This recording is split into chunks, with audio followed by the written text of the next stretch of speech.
Hello and welcome to GeoMind app. This is the lecture number 10 on ore geology, and in today's lecture we are going to discuss the coal geology part. Okay, so in the previous lecture we discussed fluid inclusions and PYQs. So let's start with the definition of coal first. Okay, कि coal actually में होता क्या है? तो सबसे पहले जो coal होता है वो एक rock होती है, and this rock is easily combustible. Combustible का मतलब क्या होता है कि ये easily आग पकड़ लेती है. It can get easily fired up. Okay, तो ये जो रॉक होती है, what sort of rock is it? It is a sedimentary rock. Alright, so it's a sedimentary rock and it contains more than 50% organic matter. Organic matter का मतलब क्या है कि इसमें कार्बन, ठीक है, मतलब अगर 100 ग्राम अगर रॉक है तो मोर देन 50 ग्राम उसमें कार्बन होना चाहिए, right, by weight. And it should contain 70% of that volume. Okay, तो 70% कार्बोनेशियस मटेरियल होना चाहिए उसमें by volume, including moisture. And this rock is formed by the plant remains. ठीक है, तो मतलब जो आपके प्लांट्स हैं, ancient plants, after they have compacted, and with time and pressure they have turned into these fine uh, seams, or you could say beds of black sedimentary rock. Okay, that rock is known as coal. Okay, तो ये आपको ध्यान में रखना है कि इसका जो फॉर्मेशन होता है, it is by the compaction and alteration of plant remains over the time. It takes a lot of time. Okay, millions of years. ठीक है, तो this is what coal is. Now why coal is important, this is another question. Okay, क्यों हम इसको पढ़ रहे हैं? तो यहाँ पे आप देख सकते हो, you can see in images, these are your ancient plants. जैसे कार्बोनिफरस, जो टाइम लाइन है आपकी जियोलॉजिकल टाइम स्केल में, उसमें कार्बोनिफरस एक पीरियड था. ठीक है, तो कार्बोनिफरस वाज इन पेलियोजोइक. ठीक है, upper Paleozoic. And during that time the forest were quite huge. Okay, मतलब जो प्लांट्स थे, टेरेस्ट्रियल प्लांट्स थे, उनकी जो नंबर्स थे काफी ज्यादा थे. तो उस समय कार्बोनिफरस के टाइम पे जो आपके प्लांट्स, ट्रीज रहे होंगे, वो over the time they the dead remains of these trees and plants, they get compacted, and over the years they got buried, and with time and pressure they turned into these rocks. Okay, and these rocks, these are known as coal. Okay, तो ये आपका जो organic matter है, carbonaceous matter है, वो कहां से आया? वो आया आपके ट्रीज एंड प्लांट्स से. ओके, तो कार्बोनिफरस के टाइम का कोल काफी फेमस है ओवर द वर्ल्ड. ओके, ऐसा नहीं है कि और टाइम्स के कोल फेमस नहीं है, जैसे टर्शरी कोल्स भी हैं, but the most coals that we use today over the world, these are of Carboniferous times. Okay, these beds you could see. ठीक है, ये आपके जो टैबुलर बेड्स हैं, इन टैबुलर बेड्स को हम कहते हैं सीम्स. के coal seams. Okay, and these are tabular in nature. These might be centimeters to meters in thickness. Okay, अब हम बात करते हैं कि कोल इतना इंपॉर्टेंट क्यों है, हम कोल को स्टडी क्यों करते हैं. सबसे पहले, coal is a fossil fuel. ठीक है, फॉसिल को क्या है यहाँ पे? Plants are the fossils. Okay, and इन्हीं का ही ऑल्टरेशन हुआ है. So since it's a fuel, and it is one of the most important, and in the you could say during the rise of industrial revolution, जब हमने machinery और machines का use करना चालू किया, उस समय the most important fuel was your coal, because coal was used to power train and any other machinery which was run by steam. तो स्टीम प्रोड्यूस करने के लिए हमें वाटर को बॉईल करना पड़ता है, और वाटर को बॉईल करने के लिए हमें फ्यूल की जरूरत होती है, एंड वो फ्यूल मोस्टली कोल था, ठीक है, 19th सेंचुरी में, middle of the 19th century, ठीक है। तो इंडस्ट्रियल रेवोल्यूशन में कोल का काफी ज्यादा बड़ा रोल है, और that's why it is important.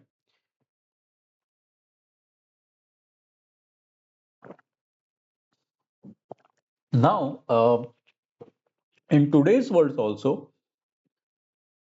every country needs electricity.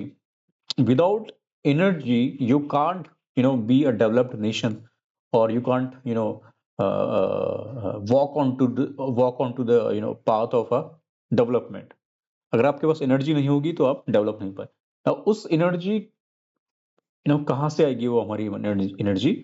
So that energy will come from electricity, right? Everything is running from electricity, and that electricity comes from different sources.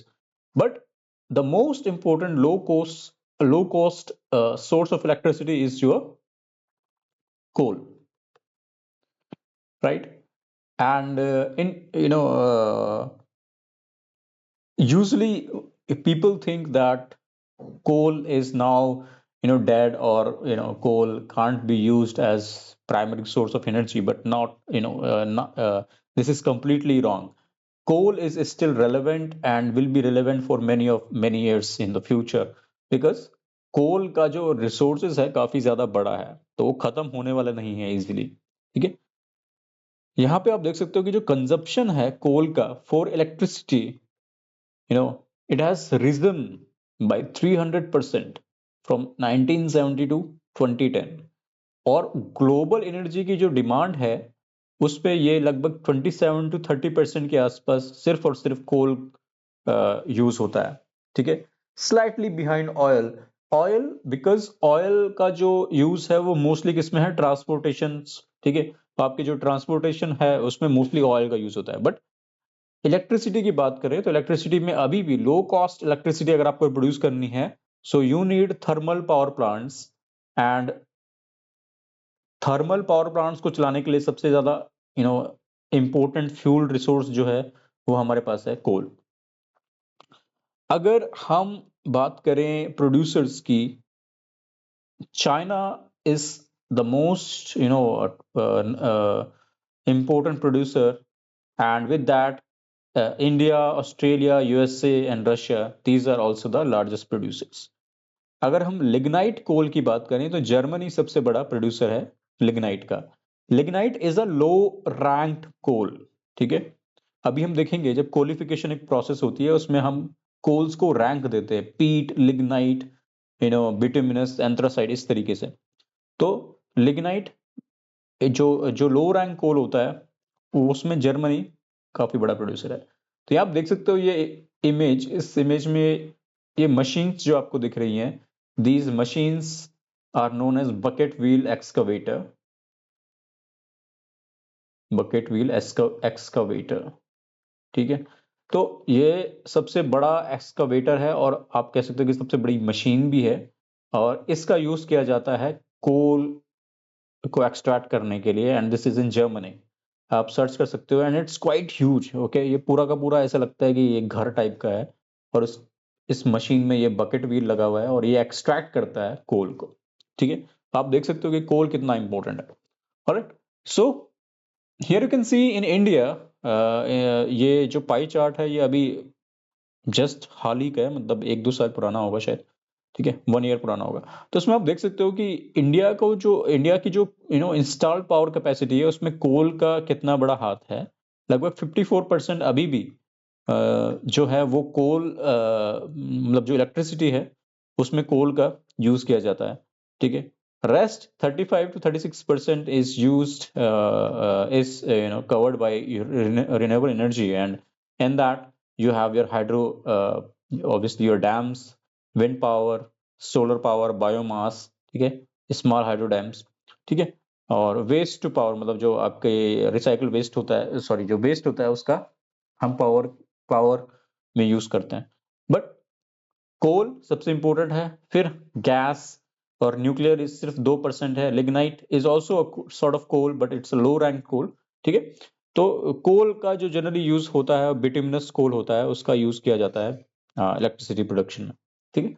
Global energy की बात करें तो यहाँ पे भी 27 to 30% के आसपास कोल है, ठीक है, जिसका यूज किया जाता है in electricity. That's why coal is important.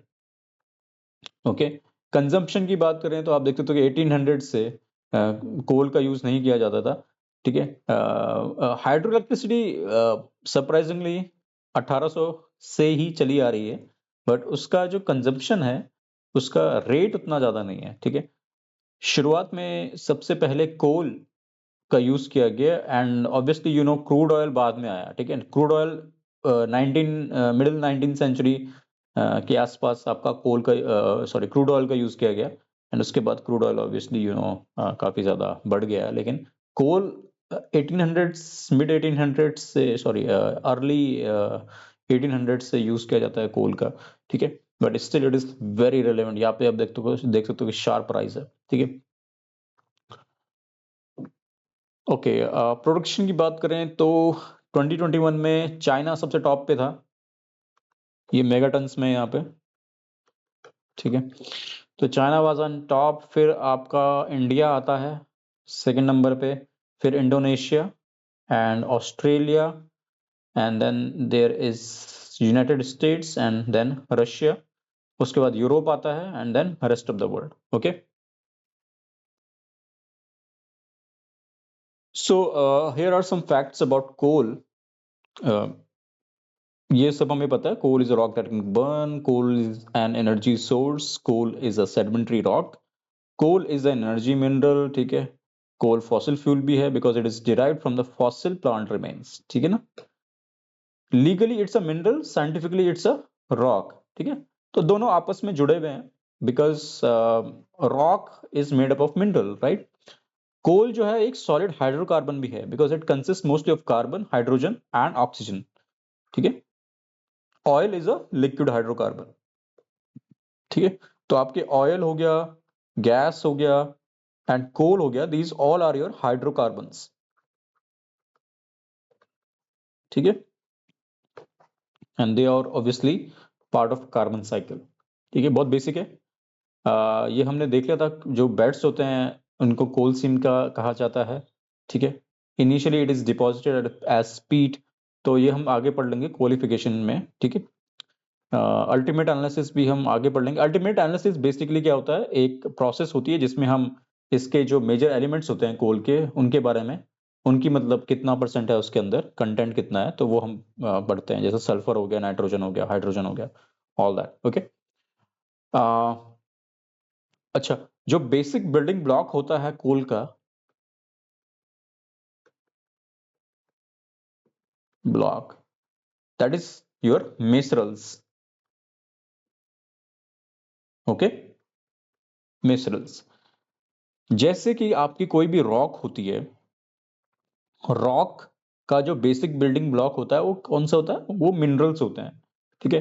Like if you talk about granite, granite के अंदर डिफरेंट डिफरेंट मिनरल्स होते हैं and these minerals they all you know combine together to form the rock. जैसे feldspar हो गया, biotite हो गया। इसी तरीके से जो कोल होता है, कोल के अंदर जो बेसिक बिल्डिंग ब्लॉक्स होते हैं वो मिसरल्स होते हैं, ठीक है, ठीक है। There might be some mineral matter percent but it's hardly you know in very few fraction, ठीक है, इनऑर्गेनिक। तो मिसरल जो होता है वो ऑब्वियसली ऑर्गेनिक होता है, ठीक है। So macerals are what, organic equivalent of minerals, ठीक है। एंड बेसिकली कार्बन एटम्स जो होता है वो आपस में जुड़ के लार्ज कॉम्प्लिकेटेड मॉलिक्यूल्स बनाते हैं, उन्हीं मॉलिक्यूल्स को हम मिसरल्स कहते हैं, ठीक है।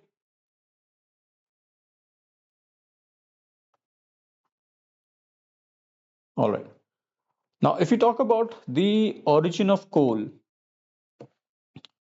कि कोल कैसे बना, ठीक है, कोल का कैसे ओरिजिन हुआ, ठीक है। सबसे पहले आपको पता है कि कोल जो है वो प्लांट से बनता है, ठीक है। It is derived from the plants that grew in adjacent to somewhat swampy और मार्शी लैंड्स, ठीक है।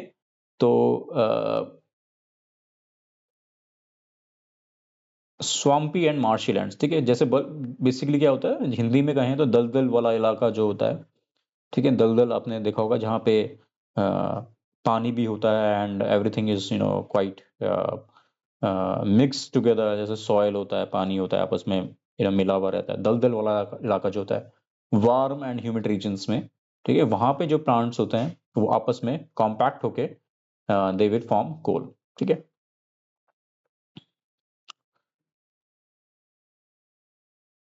coal deposits are generally formed in both fresh water and brackish water. Okay, now there are two theories. पहला है in situ autochthonous theory and second one is your allochthonous theory. This is known as drift theory. ठीक है, तो ऑटोथोनस theory क्या है basically कि जहां पे आपके लैंड प्लांट्स थे वहीं पे ही लैंड प्लांट्स क्या हुए, बरी हुए, they got buried in the same location. ठीक है, एंड उसी लोकेशन में ही उनका डिके हुआ, दे गॉट टर्न इनटू पीट and after that with compaction, ठीक है, वहीं पे ही आपका कोल बना। ठीक है, so according to this theory the coal forming material was deposited and transport from where it grew. ठीक है, जहां पे पेड़ पौधे आपके ग्रो हुए वहीं पे ही आपका कोल बना। ठीक है, as the land was sinking slowly, ठीक है, बहुत बेसिक है। vegetation matters went underwent matters went underwater gradually and in course of time the rate of sinking of land was increased। ठीक है, coal forest was submerged under water और उसके बाद आपका sedimentation हुआ, compaction हुआ, ठीक है, all that आपका कोल बना। ड्रिफ्ट थ्योरी क्या कहती है, अलोथोनस थ्योरी क्या कहती है कि जो आपके पेड़ पौधे थे, plants material was basically transported, okay, from their original location. ठीक है, ड्यू टू टेक्टोनिक एक्टिविटीज। ठीक है,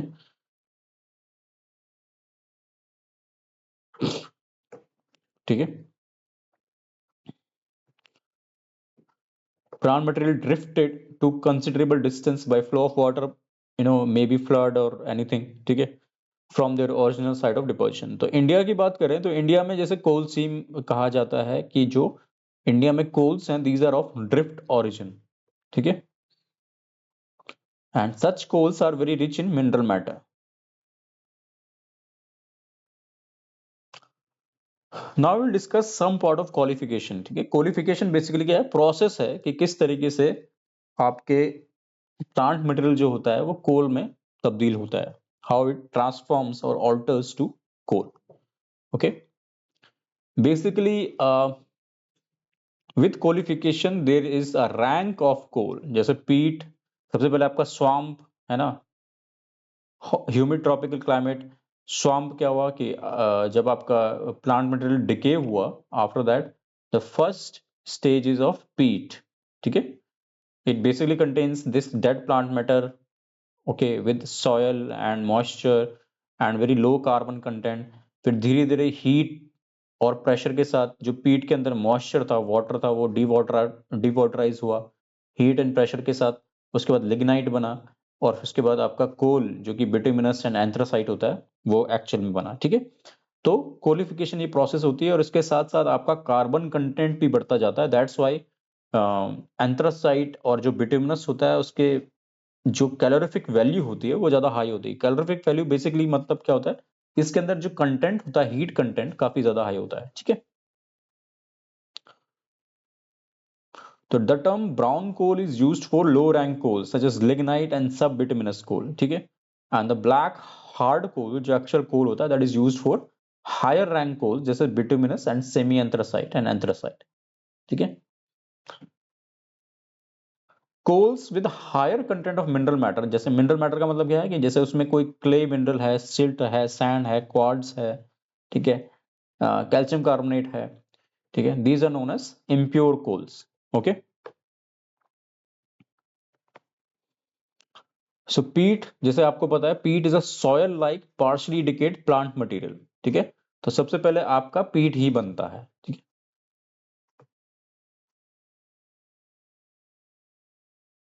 ठीक है, तो वेटलैंड्स में आपके स्वाम्स में है, ठीक है, पीट बॉक्स, पीट फेंस, ये सब क्या है, जगह हैं जहां पे आपकी पीट बनती है। ठीक है, lot of moisture, lot of soil.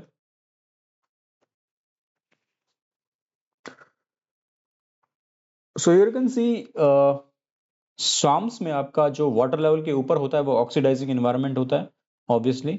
Water level के जो नीचे होगा, वाटर लेवल के जो नीचे होगा वो क्या होगा आपका अनाएरोबिक या रिड्यूसिंग एनवायरनमेंट होगा। तो जो पीट का अक्युमुलेशन होता है that is happening in your anaerobic environment. Okay, so increasing acidity, increasing waterlogging, decreasing composition. Okay,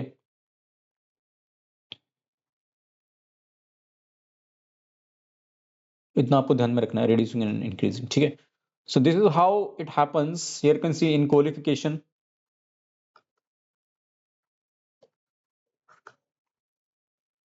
peat, lignite, subbituminous, bituminous, anthracite.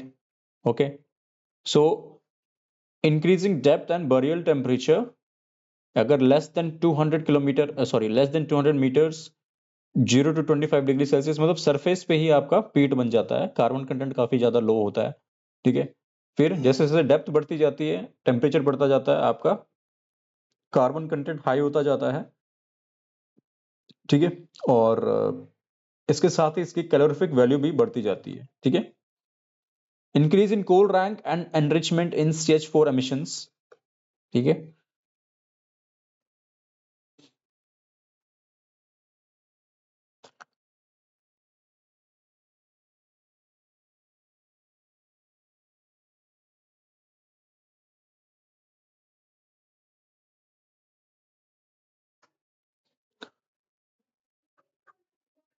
Okay, so moving on,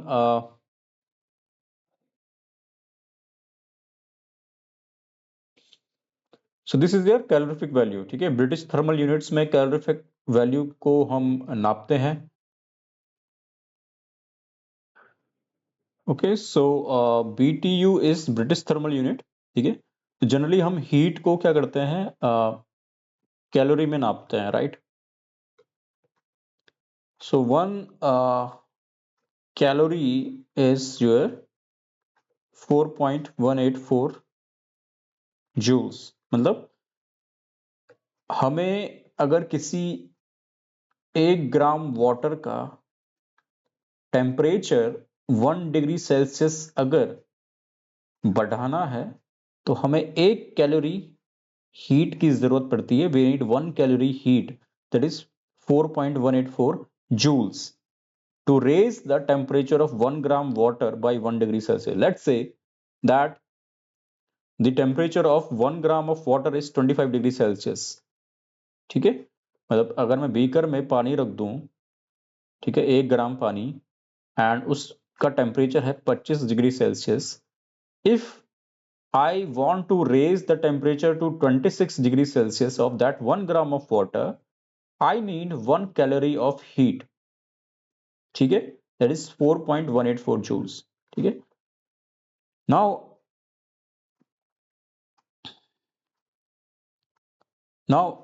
if you talk about कोल को generally BTU में नापते हैं, because industrial time में England ही उसका use करता था। तो 1 calorie is your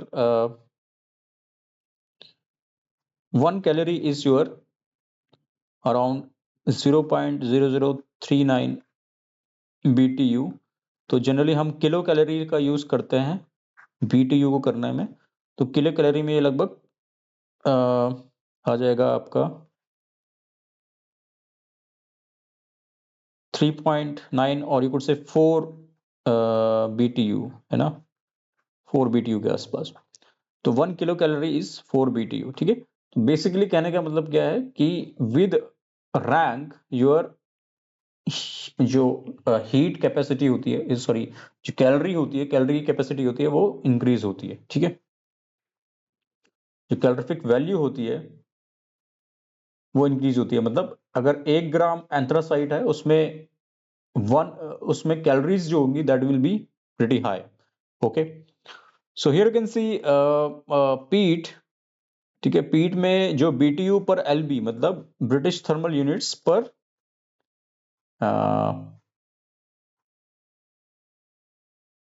pound, LB को हम पाउंड कहते हैं, ठीक है। तो बस आप देख लेना कि 5000 ठीक है। एंड जैसे जैसे हम बिटुमिनस की तरफ चलते जाते हैं, ठीक है, वो इंक्रीज होता जाता है, ठीक है, 14,000 के आसपास। इसके बाद द इंक्रीजिंग क्वाइट लो, तो यहाँ पे लेस डिस्टिंक्ट कहा जा रहा है, ठीक है। बिटुमिनस के बाद, हाई रैंक बिटुमिनस के बाद जो इंक्रीज होता है वो काफी लो होता जाता है। तो लो मतलब 14 के आसपास ही रहेगा, but it is not that dramatic जैसे कि यहाँ से इधर पे चेंजेस आए हैं, ठीक है। इसी तरीके से जो वोलेटाइल मैटर होता है that will be low, fix carbon that increases, okay. जैसे एंथ्रासाइट है, मेटा एंथ्रासाइट है, उसमें काफी ज्यादा हाई होता है, 90 to 98%, okay, and either will be quite low, okay. So this is how it works, all right. So medium rank coal को हम bituminous कहते हैं, high rank coal को anthracite कहते हैं, low rank coal is your lignite sub bituminous, and peat is not a coal, okay.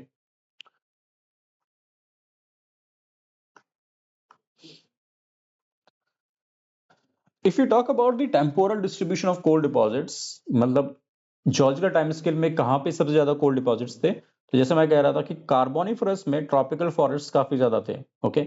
There was large trees, okay, swamps, tropical climate was quite excellent। तो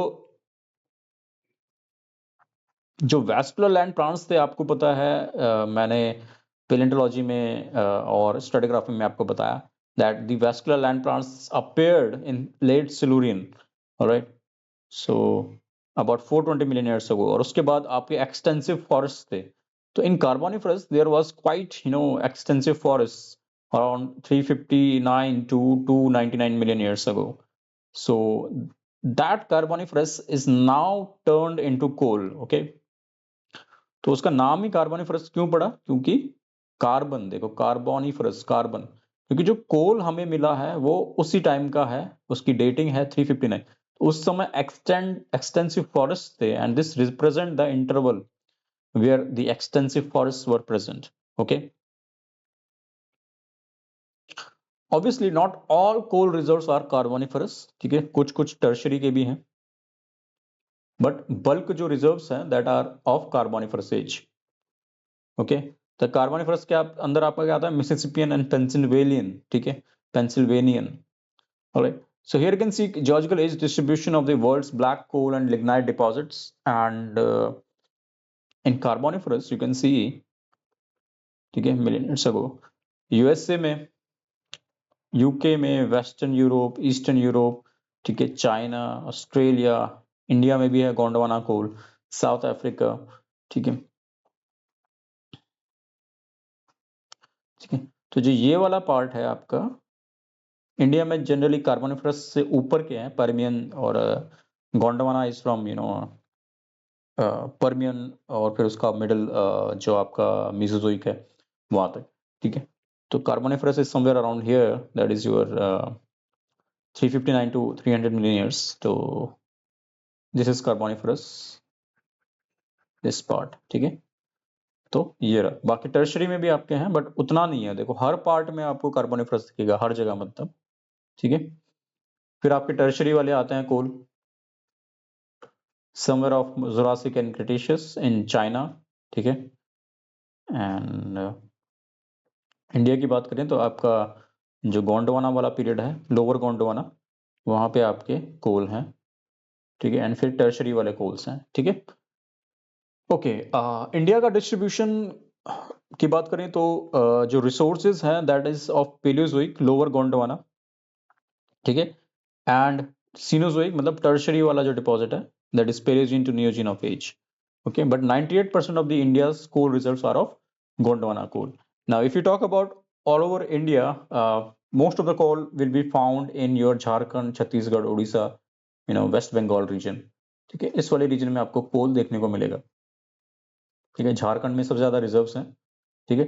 तो जो top 3 आपके states हैं producer of coals और reserves जिसमें है, that is your Jharkhand, Orissa, Chhattisgarh, and after that there is West Bengal, MP, Telangana and all that, okay.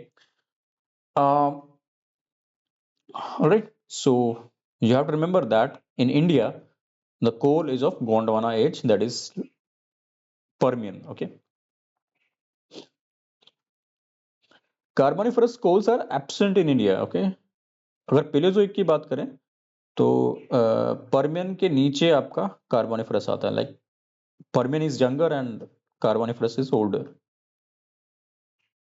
Okay, तो younger आपके मतलब लोअर गोंडवाना के आपके पास कोल हैं, बट कार्बोनिफरस के कोल नहीं है, ठीक है। इंपॉर्टेंट बेसिन्स दमुदा, ठीक है, रानीगंज, बराकार फॉर्मेशन, ऑल दैट ये हमने स्टडीग्राफी में भी पढ़ा था। And for this you can also refer to IGNOU's notes that I have uploaded. Okay, unit 4.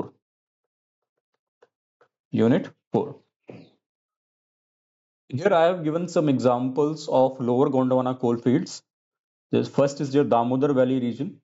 Okay, um, in West Bengal, Raniganj, ठीक है, ये वाला रानीगंज कोल फील्ड। बिहार की बात करें तो बिहार में है आपके Jharia, Bokaro, Giridih, Daltonganj. Then there is Son Mahanadi region in MP and Orissa, ठीक है, ये वाला रीजन। एमपी में उमारिया, सिंगरौली, कोरबा, झिलमिली, ठीक है, एंड उड़ीसा में तालचीर और ईब रिवर है, ठीक है। फिर Andhra Pradesh and Maharashtra in Wardha Godavari valley, ठीक है, वर्धा एंड सिंगरेनी, ठीक है। अगर हम टर्शियरी कोल्स की बात करें, that is Paleogene, Neogene coals, these are of low quality brown coals, okay, and these are present in north east part, ठीक है, यहाँ पे मेघालय वगैरह में आपके प्रेजेंट है, असम में, okay. And in south there is famous Neyveli lignite. इसके ऊपर लगभग 3 से 4 बार क्वेश्चन पूछा गया है, ठीक है ना, कि नेवली लिग्नाइट का है, बिटुमिनस का है, कभी कभी स्टेट पूछ लिया जाता है, ठीक है। तो this you have to remember, ठीक है, alright. In Jharia and Raniganj good quality coking coals are present. Coking coal क्या होता है ये आपको खुद से सर्च करना है, ठीक है, coking coal.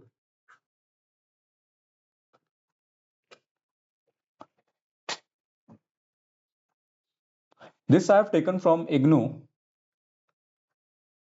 all right, and here are the major coal fields। ये आप खुद से देख लेना एक बार, ठीक है। Major Gondwana, lower Gondwana coal field, ठीक है, इस पार्ट, ठीक है, और इसका नंबर वाइज यहाँ पे दे रखा है, ठीक है। इसी तरीके से टर्शरी कोल फील्ड्स जैसे जम्मू कश्मीर में भी है आपके, ठीक है, जम्मू कश्मीर में आपके Kalakot, Metka, Mahogala, these are your tertiary coals, okay. इसी तरीके से नॉर्थ ईस्ट में भी आपके टर्शरी कोल्स हैं, ठीक है, पेलेजिन नियोजिन के, ठीक है, जैसे माकुम, ठीक है, Dilli, Jeypore, Mikir Hills, all that, these are your tertiary coals, ठीक है। लिग्नाइट डिपॉजिट्स की बात करें तो सबसे बड़ा लिग्नाइट डिपॉजिट आपका नेवली में है, तमिलनाडु में, ठीक है। एनएलसी नेवली लिग्नाइट कॉर्पोरेशन, ठीक है, ये आप खुद में ही पीएसयू है जो कि लिग्नाइट प्रोड्यूस करती है, ठीक है। एंड जर्मनी में सबसे बड़ा लिग्नाइट डिपॉजिट है, ठीक है, ठीक है। तो लिग्नाइट के डिपॉजिट जे एंड के में भी है 1 2 3, शालीगंगा, ठीक है, चौकीबाल, नीचे चामा, राजस्थान में भी है 11 6 10 12, ठीक है, गुरहा, बड़सिंघा, सिंगसर, ठीक है, Palana and Bikaner, and in Rajasthan there is Bagrakot, right, Panandharo. In Kerala there is Kilon, right, and this is Tamil Nadu, Nevali, but India में नेवली में सबसे बड़ा डिपॉजिट है, okay, and it's in Cuddalore district of Tamil Nadu, ठीक है। नाउ स्ट्रैटिग्राफी में कुद्दलोर sandstones हैं, ठीक है, टर्शियरी एज के कुद्दलोर सैंडस्टोन। तो इसके ऊपर भी क्वेश्चन पूछा गया था कि जो नेवली लिग्नाइट है in stratigraphy, it is related to which, ठीक है, तो विच फॉर्मेशन, तो Cuddalore sandstone you have to remember, okay. Now we will discuss the classification of coal, okay, कि कोल को क्लासिफाई किस तरीके से किया जाता है। Now if we talk about the classification of coal, they have been divided into two, that is first is your humic coal and second one is your sapropelic coal, ठीक है। Remember lignite, bituminous, anthracite, ये सारा क्या है, ये कोल rank है, okay? It is coal rank, it is not the classification, ठीक है? So humic coals and sapropelic coals, okay? If you talk about the humic coals, they are a mixture of macroscopic plant debris, okay? Macro, it means large scale, okay? With coals typically having banded appearance, okay? So if we talk about the physical features, the coal will generally have these bands, okay? And इन्हीं के अंदर ही आपका lignite, सब bituminous, bituminous एंथ्रासाइड, ये सारे क्या हैं? Humic coal. It means that these humic coals are passed through the peat stage, while sapropelic coals are made up of microscopic plant materials.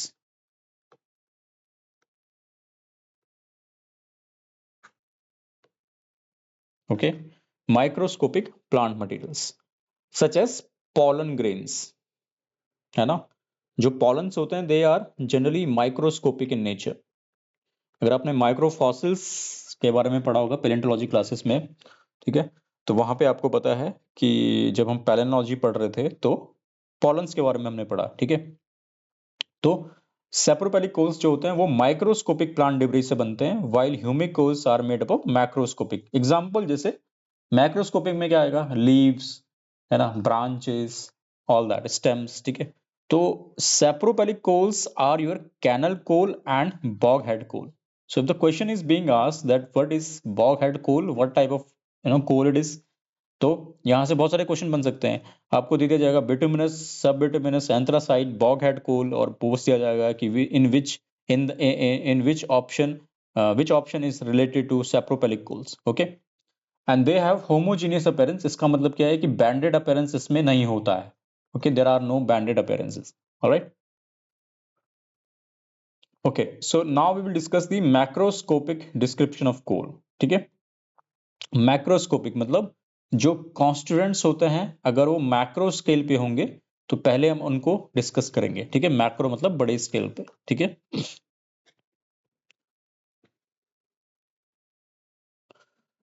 So obviously this is under humic coal, क्योंकि हमारे लिए जो important है that is humic coal, okay? The important is humic coal for us. तो under humic coal you have lithotypes, ठीक है? These are your macroscopic, okay? तो macro scale पे हम कैसे डिस्टिंग्विश करते हैं ह्यूमिक कोल को? Depending upon the type of lithotype, okay? Lithotype is what? It's a macro petrographic constant of coal, ठीक है? जैसे आपको दिख रहा है, ये पूरा का पूरा कोल दिख रहा है, इसके अंदर some part is this one, ठीक है? फिर ये ब्राइट पार्ट है, ठीक है? तो जैसे clarain, durain, all that, these are your लिथोटाइप्स.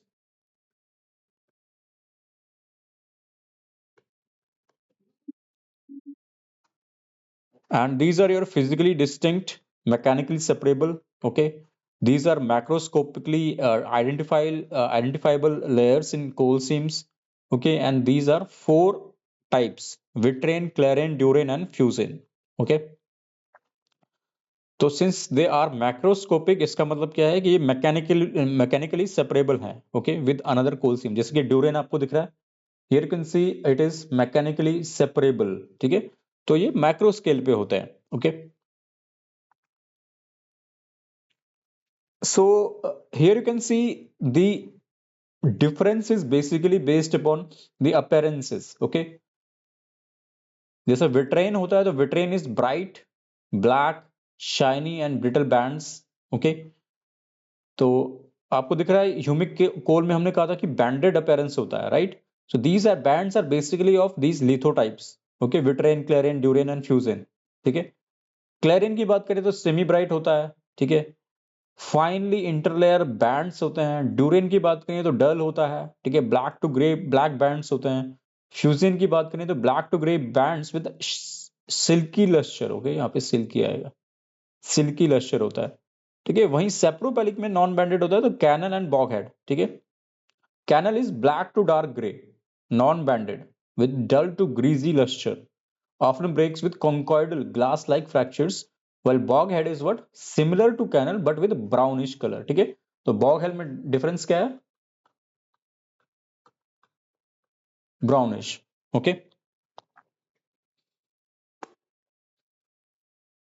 ठीक है। The durain is generally dull, vitrain is brightest. Okay,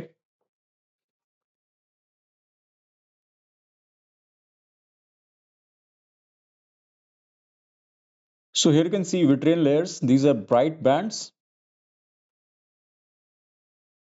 right? This one and this one, ठीक है। So it is brittle, bright, breaks into fine angular fragments, ठीक है। तो ये सब आपको थोड़ा सा पढ़ना है। Clarine is bright with silky luster, ठीक है, between vitrine and durian, ठीक है। This is clarine, this is vitrine. Okay, these are the bands here you can see. Okay, and फिर इसके अंदर माइक्रोलिथोटाइप्स भी आते हैं, विट्राइट, क्लेराइट, ड्यूराइट, ठीक है। These all are microlithotypes. Durain, ठीक है,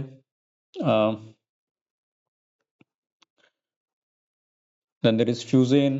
अच्छा, फ्यूजेन जो होता है that is black in colour and it is powdery in nature. Okay, powdery in nature, ठीक है। जैसे फ्यूजन है, it is powdery in nature.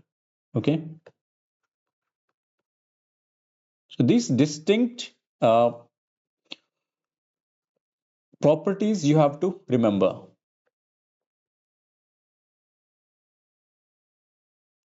And fusion are generally occurring as lenses, ठीक है। इस तरीके के lenses ये बनाते हैं, ठीक है। And microlithotype is fusite in fusion. Okay, so this chart is important. This I have taken from Larry Thomas.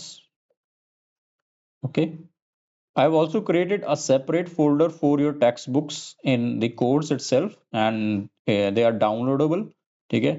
तो वहां से आप डाउनलोड कर सकते हो लैरी थॉमस को, कोल geology. Okay,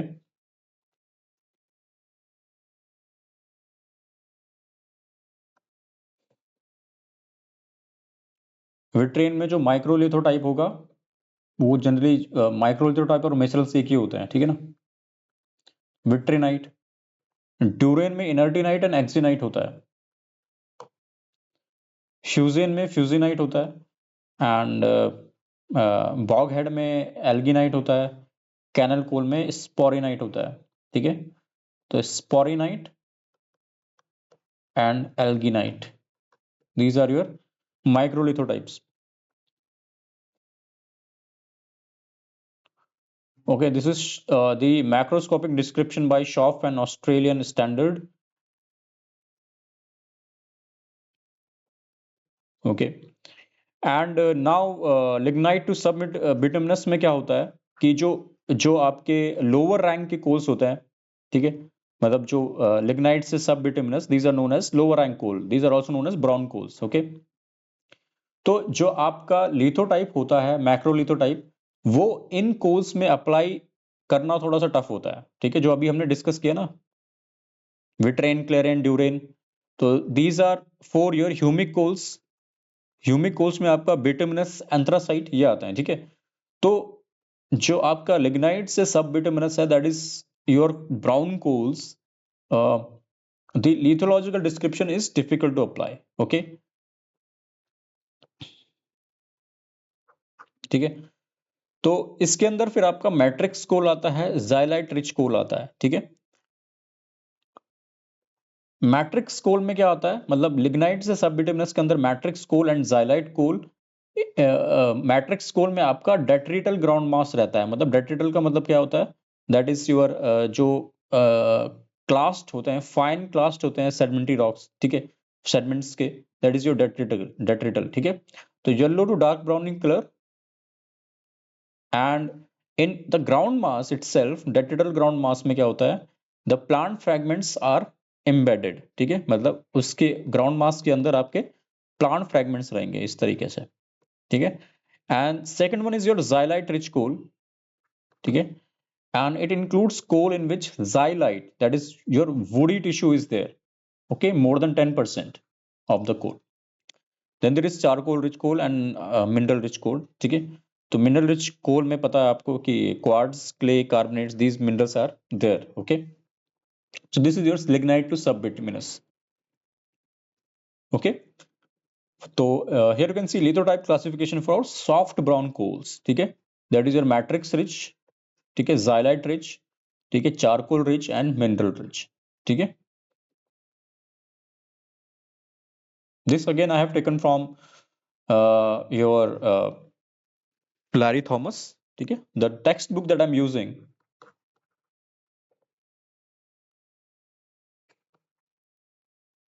Larry Thomas.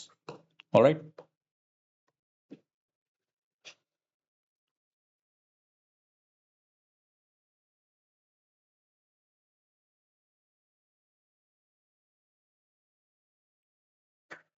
Now we will be talking about sapropelic coals. Okay.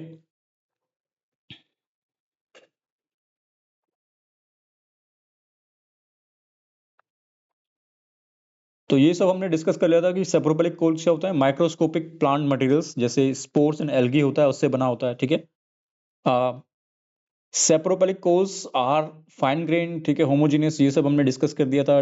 कॉन्कॉइडल fractures होते हैं. ठीक है, अच्छा, इसमें high hydrogen and volatile content होता है. ठीक है, and liptinite as a dominant mineral.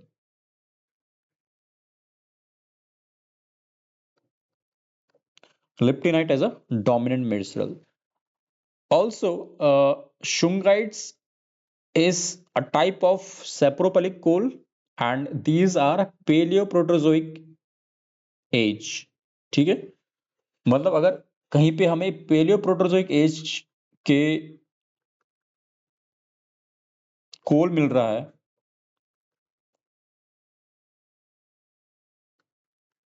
ठीक है, और वो सेप्रोपेलिक कोल है, that is fine grain coal made up of microscopic material, plant material, these are known as shungrites. Okay, this might come in your exams.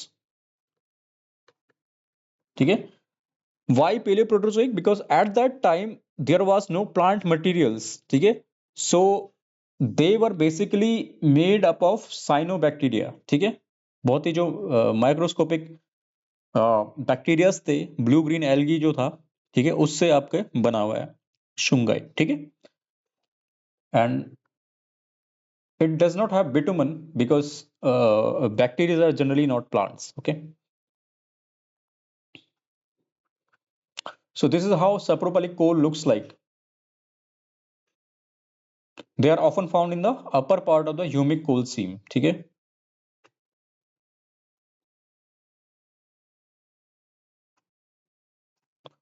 the second one is your boghead coal. It is algal coal.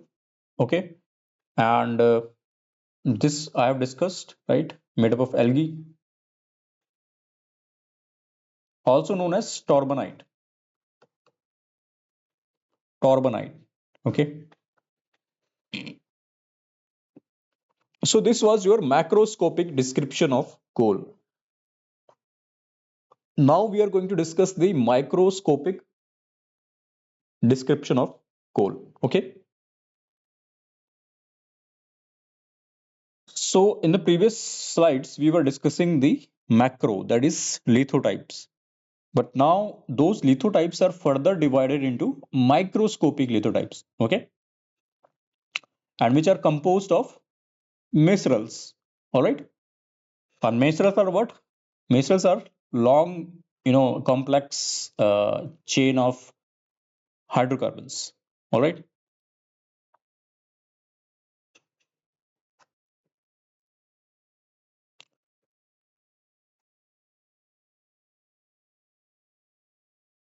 so if you talk about the minerals that comprise the coal mass can be identified in all ranks of coal. ठीक है, तो जो minerals होते हैं उन्हीं से ही आपके micro लिथोटाइप बनते हैं. ठीक है, तो जैसे अगर मिनरल्स की बात करें, so minerals are divided into 3 main groups: huminite, vitrinite, exinite, that is liptinite also. ठीक है, मतलब ह्यूमिनाइट विट्रिनाइट एक ही हुआ, exinite liptinite are both same. Inertinite, ठीक है, तो ह्यूमेनाइट विटरनाइट की बात करें तो that is your woody materials, and second is exinite, that is spores, resins and cuticles, okay, and third one is inertinite, that is oxidised plant material, ठीक है। तो जो आपके माइक्रोस्कोपिक होते हैं उसमें generally spores, resin and cuticles होते हैं, that is liptinite, okay. So this is how minerals are formed: petrification, coalification, and then minerals. Okay.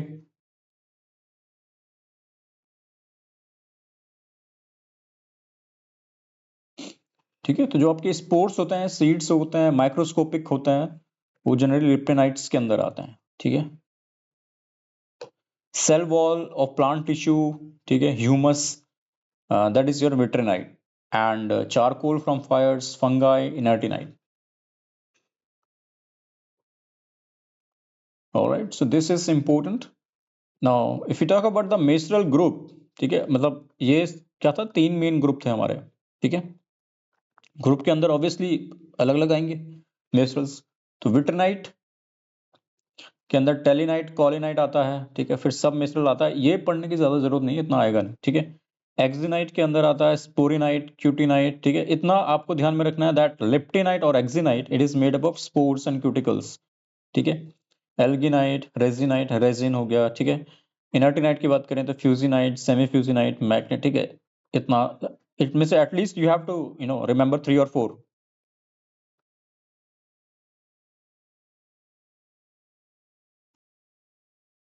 So in this slide, you can see the origin of these groups. ठीक है, तो pretty basic, ठीक है। विट्रनाइट जो है इसके अंदर at least आपको 3 से 4 मिसल्स याद करने हैं, ठीक है, हर किसी के अंदर। और basic you have to remember कि जैसे विट्रनाइट है तो किससे बना हुआ है, ठीक है, ये सब मैंने डिस्कस कर दिया, ठीक है। नेक्स्ट लेक्चर में हम डिस्कस करेंगे more about coal geology, okay. And after that we will discuss the proximate and ultimate analysis and some PYQs in the next lecture, okay. So if you have any doubts, you can just message me. If you want books, you can message me, okay, although I have uploaded in a separate folder. All right, so this was it for today's lecture. In next lecture we will discuss more about coal geology. Till then, stay safe and goodbye.